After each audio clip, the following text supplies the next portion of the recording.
2, I'd like to call the meeting to order. Could we all stand for the Pledge of Allegiance?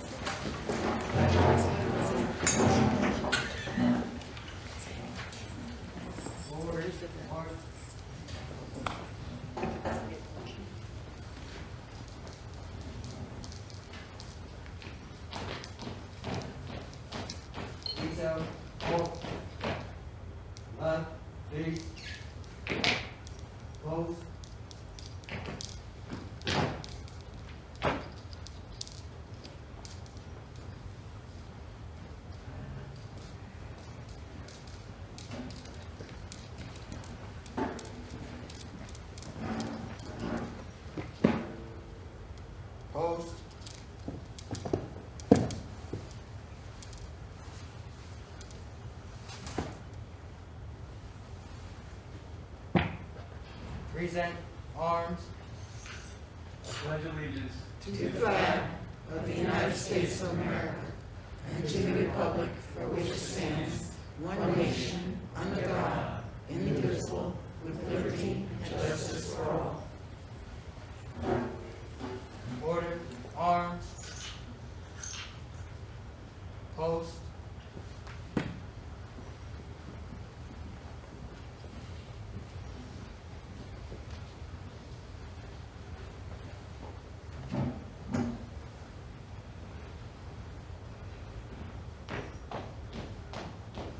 Detail. Halt. Post. Right. Base. Forward. March.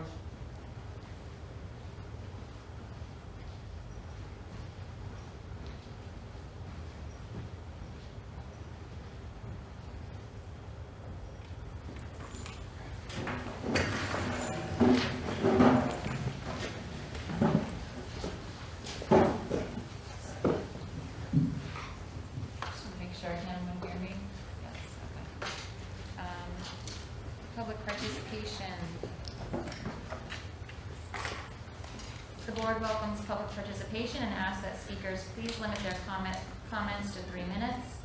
The speakers may offer objective comments of school operations and programs that concern them. The board will not permit any expression of personal complaints or defamatory comments about Board of Education personnel and students, nor against any person connected with the Danbury Public School System. With that, do we have anyone for, okay, please come forward, thank you.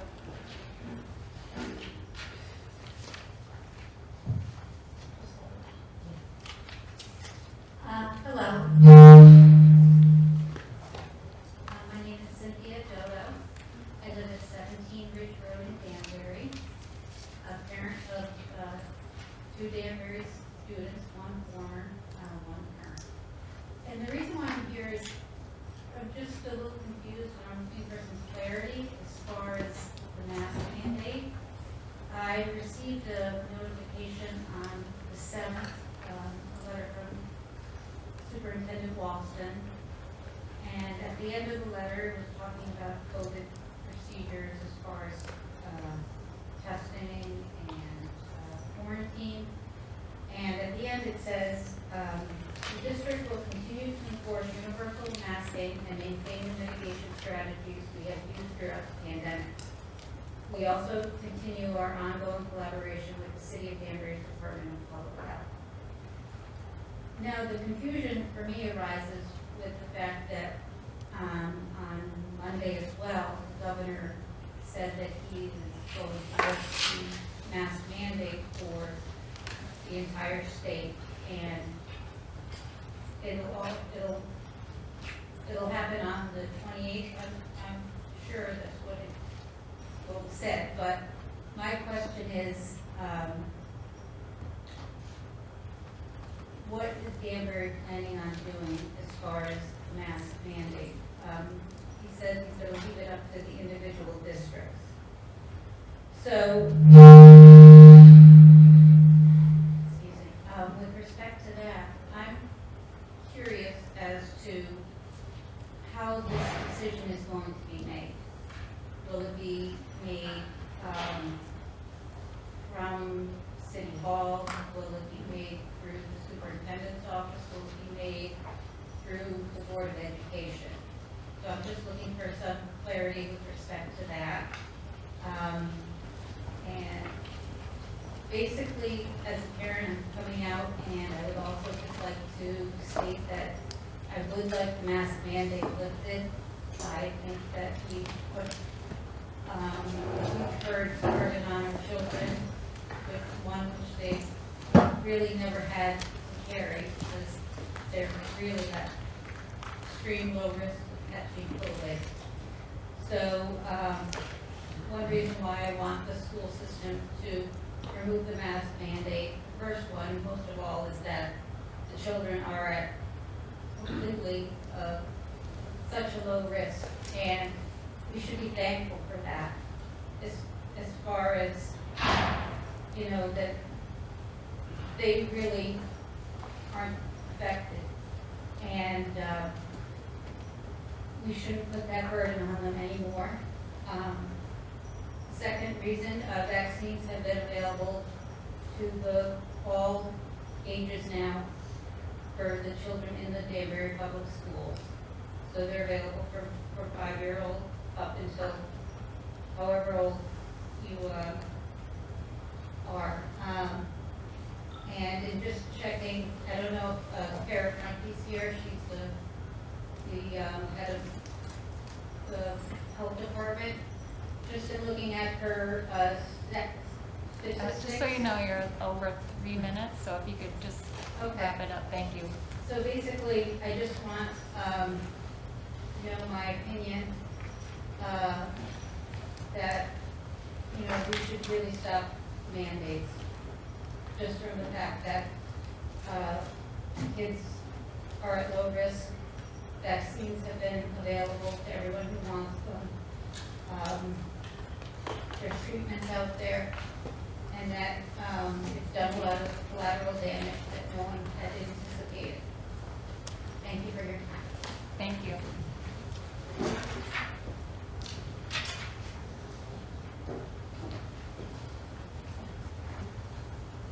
Is there anyone else on the list? No. Is there anyone that would like to speak who did not sign up? No, okay, we'll move on. Consent calendar. Would you like to read? Sure. I make a motion that the Board of Education approve the items on the consent calendar, exhibits 22-13 through 22-19 as recommended. Second. Moved by Lauren, seconded by Joe. Any discussion on the consent calendar? Seeing none, would you do the roll call, please? Absolutely. Teresa Bazade. Here. Rachel Chalesky. Aye. Michelle Colello. Aye. Kate Canetta. Aye. Gladys Cooper. Here. Lauren Bailey. Aye. Joe De Silva. Aye. Bridget Girton. Aye. Catherine Hodgson. Absent. Albert Russo. Aye. Louisa Britton. Aye. Thank you. I'm sorry?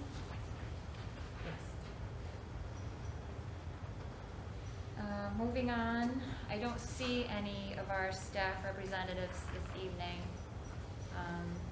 No, okay. So that brings us to our student representatives. The floor is yours. Thank you for having me. Just some updates, basically, from kind of the end of the first quarter to end of the first semester here. So, the schools are doing voice of change projects, which are community change projects, and through an AP government politics class and civic capstones, as well as peer leadership is doing not voice but just other community change projects. And those have been, we are currently meeting with Mr. Donovan, get those approved with the help for the end of the year. There's some carnations for Tea Club for Valentine's Day is coming up. The Spanish National Honor Society is selling bracelets on both of those. Yeah, they're, and National Honor Society is having a mentor program at the West Side with NJHS. Integrated into high school. Semester 1 is finished. We're starting semester 2 strong. Sports teams are entering like championship seasons for the winter sports. And seniors are hearing back from their colleges. We had 7 athletes who committed to play college sports so far. In the lost testing, that we weren't able to get kids underway, as well as the self testing. In addition to that, we hosted some December meetings earlier before. We have sold haircuts and ornaments. We hosted a ugly sweater competition, and we passed out hot chocolate at lunch. In addition to that, for peer leadership, we've been hosting fun classes. Some of them consist of cornhole tournaments, arts and crafts, cookie decorating. Also, we've used 6 snow days, so graduation is June 15th, pending upon approval of the April meeting. Also, our school fair will be the first week of March 7th.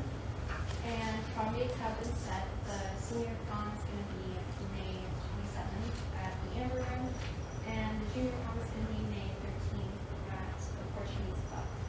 In addition to that, National Honor Society inductions have been sent out, or will be sent out. 247 juniors are eligible. They need a GPA of above 3.5. And in addition to that, snow has been covering student parking spots, so it's been difficult in the student parking lot regarding parking. And we would like to know what is the plan for the new academy. I'm sorry, I couldn't hear the last bit. We would like to know what's the plan for the new academy building. We all would like to know that. It's a $64,000 question, isn't it? Yes. You may have to hang around a little bit longer. Is that it for your update? Yeah. That's great. Thank you so much. Thank you. Thank you for having us. Thanks for being here.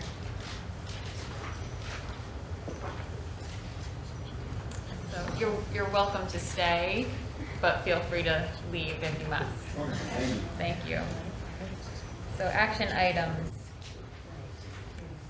Would you like to do The big one? the big one? Sure. Thank you. I make a motion that the Board of Education approve and set the budget for the 2022-2023 school year in the amount of $1,050,406,681. The Board of Education is also proposing to utilize an increase of $8,700,000 in local funding, $3 million from reserves, and $1.121524 from ESSER and other grants in accordance with 22-20. Second. Seconded by Kate, was that you? Okay. Any discussion? Any discussion? Joe? Thank you to John and Kevin for last night's workshop and presentation, which is why I have no questions tonight. Yeah. But thank you, it was very well done. Yep. Agreed. Really appreciate the work of our finance team and all cabinet members for their input, the many presentations, being accessible to us during, the past few weeks so that we could ask questions. The binder. The home delivery. All your work to guide us through this process is appreciated. But this is just one step and just the beginning of a longer process that we will go through. So with that, is there anything else anyone would like to say or questions? Okay, would you do the roll call, please? Absolutely. Teresa Bazate, Yes. Rachel Chalesky, Aye. Michelle Colello, Aye. Kate Canetta, Aye. Gladys Cooper, Yes. Lauren Daly, aye. Joseph De Silva, Aye. Bridget Gertin, Aye. Albert Russo, Aye. Louisa Britton. Aye. Unanimous, motion carries. Mr. Russo, would you like to do action item B, action Yes. letter B? Ellsworth specification phase 2. As soon as the fog leaves my glasses. Motion, the Board of Education authorizes the chairperson of the Board of Education and the superintendent of schools to approve the final plans, specifications, and cost estimate for furniture, fixtures, and equipment, Phase 2 of the Ellsworth Avenue School and Board of Education District Registration Projects, and sign the SCG-042 forms for submission to the State of Connecticut Office of Schools Construction Grants and Reviews for approval in accordance with Exhibit 22-21, page 53. Second.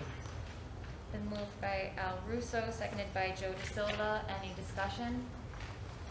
Just discussion, I had the opportunity to sit in with the building committee today with Mr. Idiarola, Mr. Hughes, Mr. Petrovich, Director Sean Hanley, Chick Volpe of purchasing, and Mr. Visconti.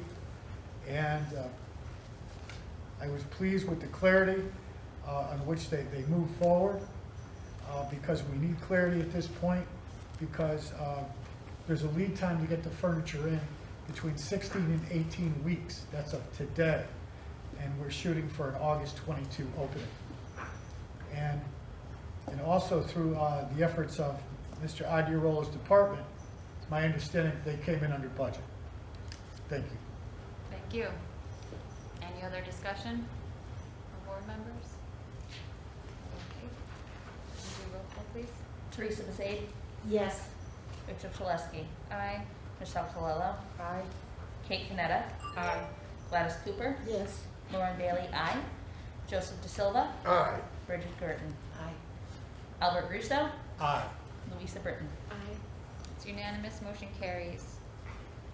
That brings us to the superintendent's report.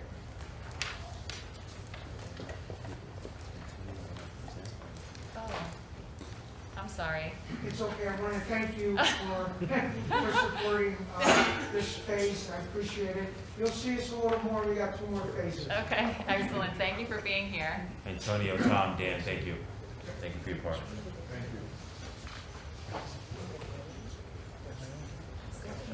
Yes, thank you. So superintendent's report, I see our students are waiting around. So we will start with C, and that's Danbury Career Academy update. And I'll do this while the fine gentlemen are behind you. So let me just share, like you, I have read the newspapers, and I just want to acknowledge in front of you and in all families on TV that Danbury Public Schools right now, we are still optimistic, very optimistic, that our work, all the work behind the Danbury Career Academy is still moving forward. However, we're in a transition in that we're still trying to find a venue.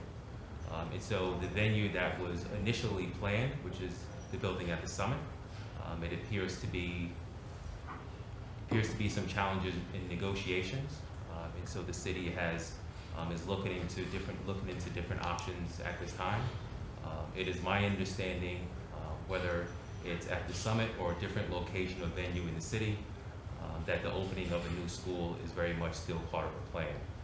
What you should also know is that there are a lot of staff members in this room, most of them to your left, and some of them to your right, who've worked really hard to get us to this position, to be able to open up that building from an academic experience perspective. And then there are more who are not here tonight. We're all determined to make this happen. And equally important, so is the city of Danbury. So we don't have concrete answers for you this evening, but I think in the next couple of days, our path will be a little bit clearer. So just ask you to stay tuned.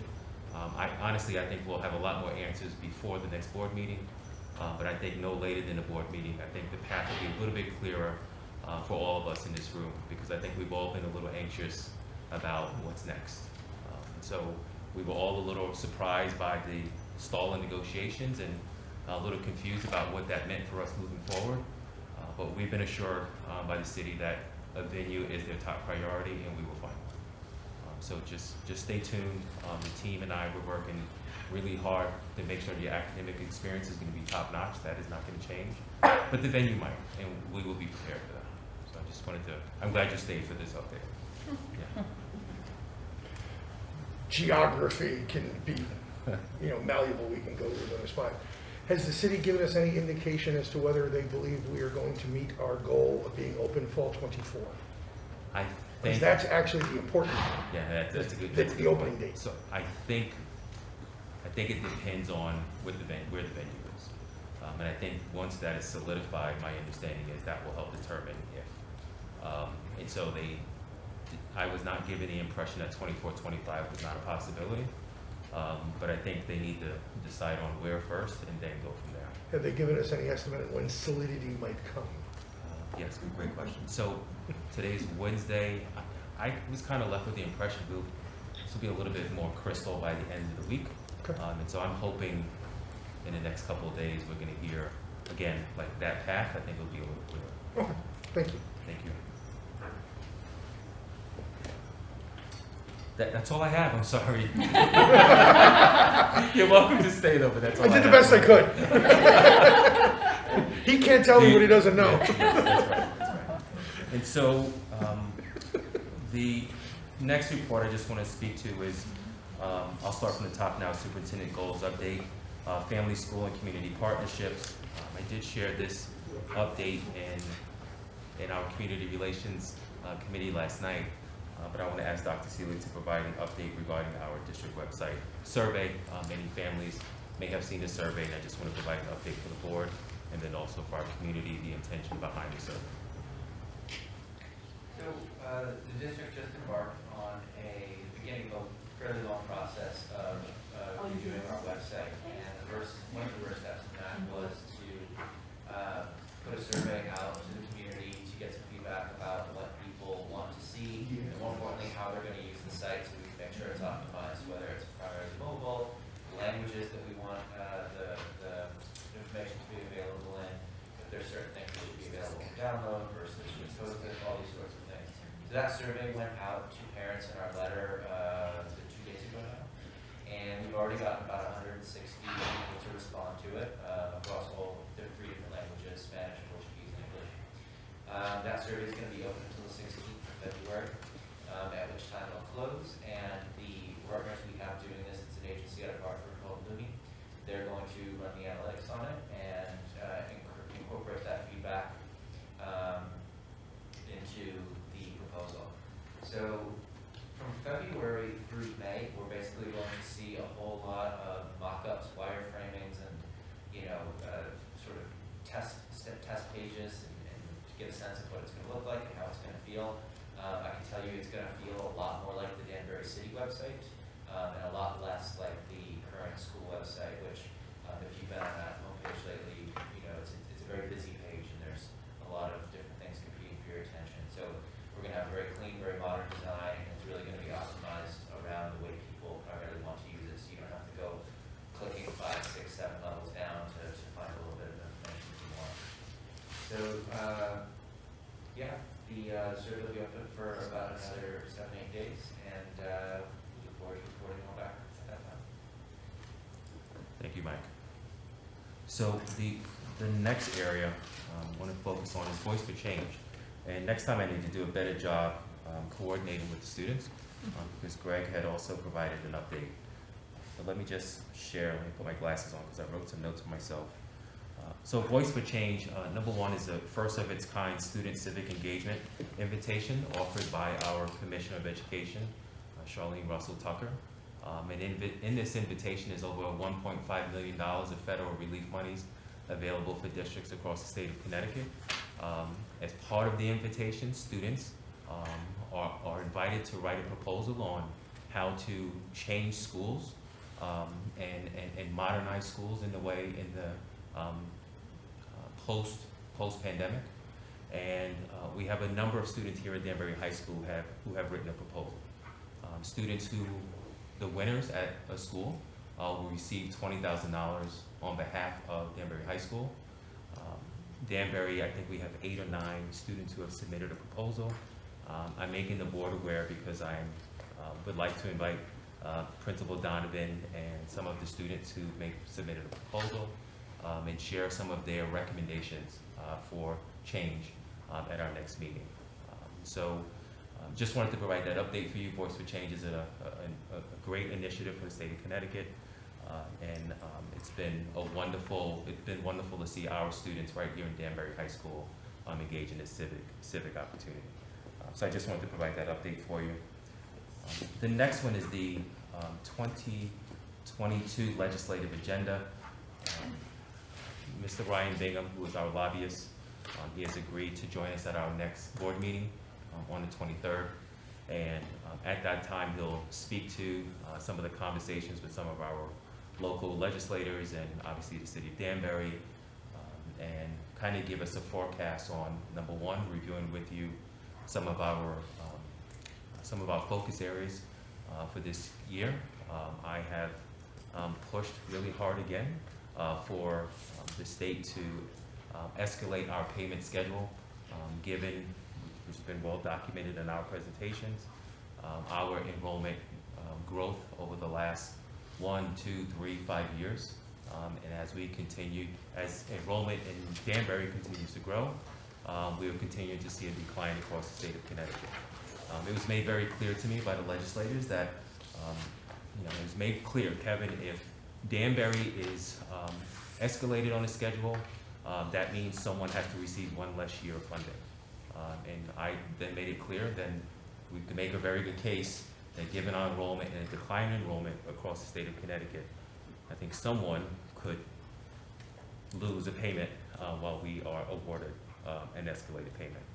So I don't know how well that's going to go over with some school district that might miss it, but I think it's our job to advocate for Danbury. And there's certainly the facts are there that our enrollment continues to grow while they decline across the rest of the state. So he will be here for our next meeting and kind of walk through maybe, I don't know if he can really forecast how reasonable it is, how reasonable the ask is in terms of if we will be awarded any additional monies. But he felt confidently like if it was going to happen, this would be the year, given the surplus of the state with some of the release funds across the districts in the state of Connecticut.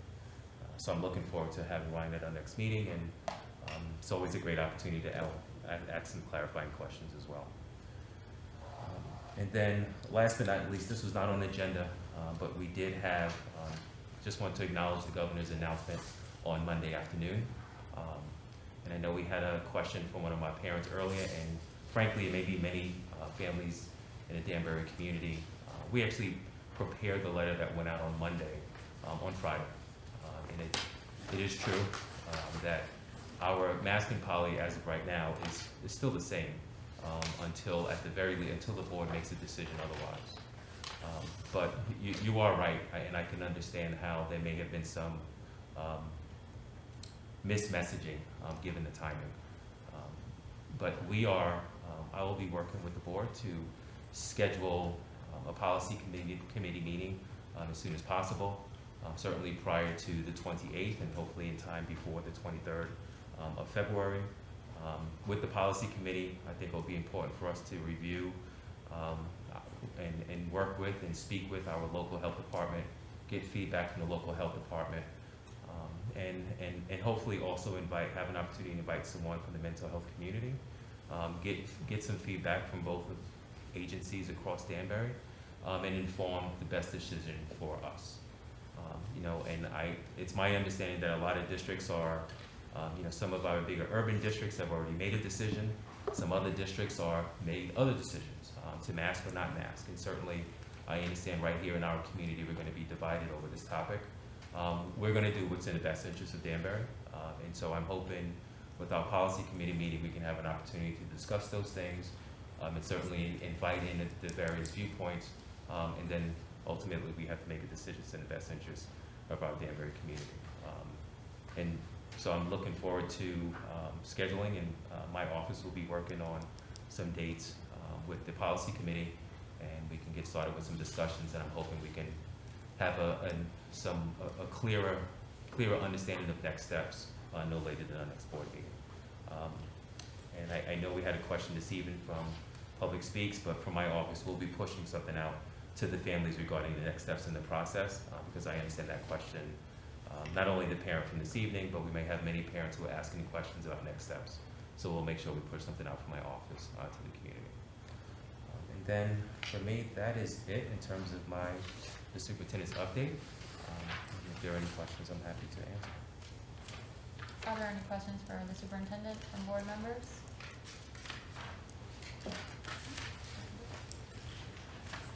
We'll move on to chairperson's report. So, on my report, actually, I did want to check a date for policy meeting. I have the 16th, that may work. I'm trying to find my policy committee list. Rachel, to the extent that we were talking about it before, I can make it work. Okay. Okay, so that is Teresa, Michelle, Kate, Joe, and Bridget. So I'm looking at Wednesday, the 16th at 6:30. I'm hoping that works, so save that date, please. Are we doing that remote or are we doing that in person? Remote. To the entire board, Remote, I think remote with the policy committee. yeah. We can, yeah, we'll do remote. Does that work for everybody?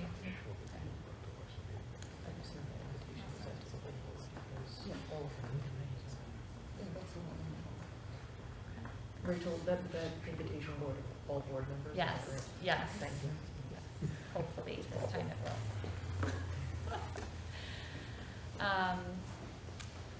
Other dates, this Friday, February 11th at noon, at the new 7-Eleven on Federal Road. Miss Keisha Smith had invited board members to celebrate with the Great Plain Elementary School community in celebrating being nominated for a donation from them. So just if you'd like to come, it's this Friday, it's in the middle of the day, of course, at noon, but I'll be there, and if you'd like to join me, I'd love to have you. Where is this? This is at the 7-Eleven, the old Bennigan's. Oh, they're having an open house? Or- They're having, it's some kind of, they were nominated, do you want to talk to that? Right, I believe, Teresa and everyone, it's a combined ribbon cutting activity plus an opportunity to kind of celebrate one of our schools in the district. And Great Plain is being honored after ribbon cutting. Free food? I think a free Slurpee or free coffee or free soft drink. It's lunchtime. I know, right?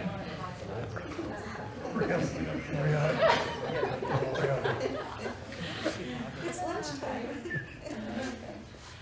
Going backwards a little bit, the AP interviews were completed today, thanks to Teresa. I was on them, and Teresa and I have been like marathon interview panelists. But it's again, I enjoy that process, and we had a great panel with other staff, administrators. So that is done. Also, last week, Teresa and I, along with Dr. Mead and several other staff, we attended the ribbon cutting of the St. Joseph Parenting Center on Stone Street by the Sacred Heart School. So that was a nice event, and will be a good resource for our families. And lastly, for me, I just want to welcome our new member, Bridget Gerton. Thank you. Thank you for your interest and stepping up to fill a role. And thanks to all the board members and Cara P. for all her help and setting up the interviews for us. So very excited to have you. Thank you.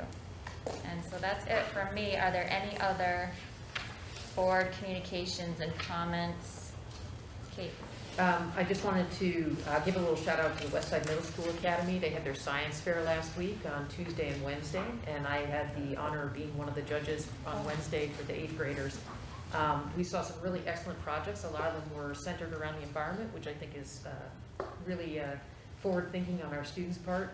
But I just want to congratulate them on a really successful event.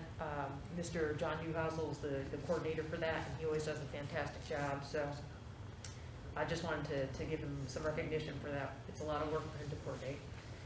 I also wanted to ask, do I understand correctly, we're not allowing public comment via email anymore? Okay, I guess I would just encourage reconsidering that decision, just because I know that there are people in our community for whom it's a real hardship to get to these meetings. Either they don't have childcare, there's a job conflict, or other meetings that are going on. So I just wanted to put that out there. Thank you. Thank you. Any other board comments, updates, questions? Madam Chair, I don't have a comment. I sort of want to ask a question, and I apologize. I didn't attend the last meeting. And I'm going to keep talking about this until something is done. Granville Avenue, as far as a sign stating that this is a school. I took my grandson to school the other day. A parent was getting out of the car. And you know how small children, they sort of run away from their parents? And the people are flying up that street, 1, 2, and 3. And I think, they don't realize that that is a school. And we need to do something before something really happens to a parent crossing the street. And the teachers inside or outside might not be seeing what's going on, but it's very dangerous there. Ms. Cooper, if I could, we have made a request to the city, and I am under the impression that a sign will be installed. I have continued to follow up with them and will continue to do so, as it's not as promptly as I think we all wish to, but there has also been a safety advocate placed at that school, which was not the case the first year we were there. And part of that is to ensure safety as students are coming and leaving the property. But I will continue to reach out to make sure that that is on the top of their list to do so. Thank you very much. Madam Chair, if I may. The other schools have crossing guards. Now, there wasn't a past, there was an issue with safety advocates going out the road because of the contractual issues or whatever, or training. May I suggest we put a call into the Danbury Police Department, who is, I guess, still coordinating the school crossing guard program, and they can station there. Will do. Anything else from board members? Any comments, updates, questions? I'm going to kind of look to you, Joe. I would like to amend the agenda to include an executive session regarding personnel. So can I entertain a motion? May I just refine Yes. that just a little bit? Yes. The exception that we're looking to go into the executive session is because of the disclosure of a matter that would require discussion in public session regarding law enforcement or DCF records that are otherwise protected from disclosure. Okay. And we can amend, my understanding of Robert's rules, and Kim will correct me if I'm wrong, not just Robert's rules, it's also FOIA, we may amend our agenda with a 2/3 vote because this is a regular meeting. So I'll make the motion to go into executive session in accordance with what you had mentioned, Rachel, and in accordance with the particular provisions of FOIA that were just mentioned by Ms. Thompson. So there's a motion on the floor to enter into executive Yes, session. for that purpose. I'll second. Seconded by Kate. Any discussion? Would you do the roll call, please? Teresa Bazate, Yes. Rachel Chalesky, Aye. Michelle Colella, Aye. Kate Canetta, Aye. Gladys Cooper, Yes. Lauren Bailey, aye. Joe De Silva, Aye. Bridget Girton, Aye. Albert Russo, Aye. Melissa Britton. Aye. Unanimous, motion